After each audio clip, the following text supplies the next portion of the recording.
is it permissible for a Muslim to put his savings in an interest or riba-bearing account or bank for safety purposes if he or she pays the interest that he earns out in charity? Most of the scholars, they say that if under compulsion, especially if you're a non-Muslim country and for safety reason, you can keep your money in the interest-based conventional bank, but whatever interest you get, you have to give in charity without seeking the reward of Allah, because it's haram. Most of the scholars say that, but I personally, I disagree with them. That's my view. I agree more with the view of Shaykh Utaymi. He says that even this is prohibited, because the Quran does not say do not use interest. If the Quran would have said do not utilize, do not use interest, then the verdict was right. The Quran says don't involve in riba. Don't take, don't give. So if you have to give in charity, first you have to take from the bank. So I disagree with that. If you have to stop the system of riba, you have to totally ban this system.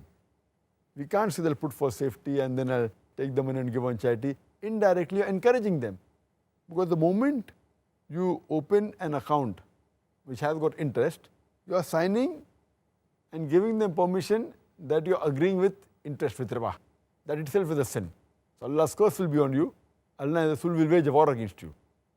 Because I ask this question and I say to these people who say that you can put in the bank and give in charity, that suppose I deal in drugs, in cocaine, in brown sugar, and suppose I invest $1 million.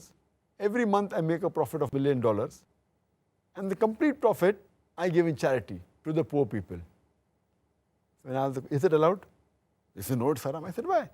Because dealing in drugs, cocaine, brown sugar is haram. So when dealing in drugs, cocaine, brown sugar is haram, riba is a bigger haram. Because if you deal in riba, Allah and Rasul will wage a war against you. So when you're giving me permission to keep in the bank and deal with riba for a bigger sin, surely you should give me permission for a smaller sin. So therefore I disagree that if they really want to keep for safety, they can very well keep in an Islamic bank. Or as a last resort, they can keep in a current account.